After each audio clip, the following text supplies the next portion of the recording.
Finding your product and niche. In this section, you'll learn how to niche down and select a product you'll love to create for your audience.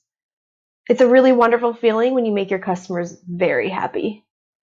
Etsy only allows these types of items to be sold on their platform: handcrafted, supplies for crafts, or vintage, and that includes any products that are over the age of 20.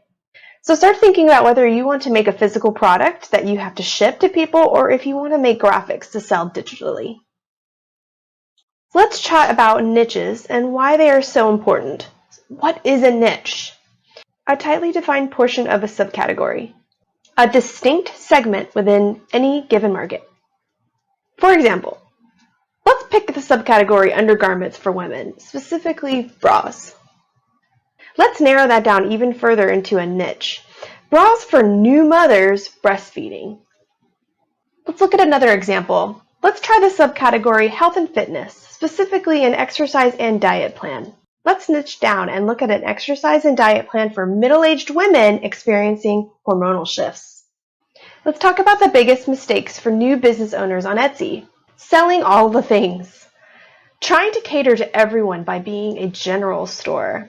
Selling many different types of products to 3 to 4 different niches. Not only does this confuse Etsy's algorithm, but it's actually hurting your business by trying to serve a broad audience. I get it. I have too. Felt that I was missing out on so many potential customers. No niche selected and selling only one product is another big mistake I see in a lot of new Etsy shop owners. So why would we want to limit our market so much? Well, targeting a smaller niche market will allow your simpler message to be in front of the right people. And you don't have to work as hard with getting your message out to everybody, and it's going to catch the eye of the people who are looking for it. This increases the sale conversion a lot. Here's a really good example. Let's say you're a brand new mom struggling with breastfeeding.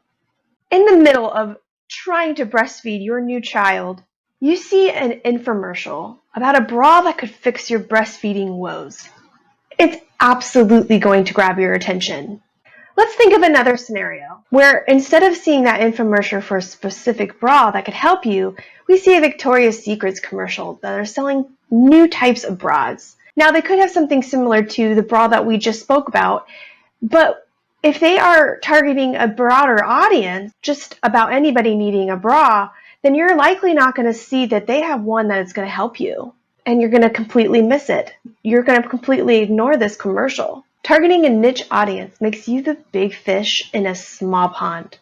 What's beautiful is once you've dominated one niche, you can expand by tapping into another targeted niche and dominate that one as well. Let's get to work.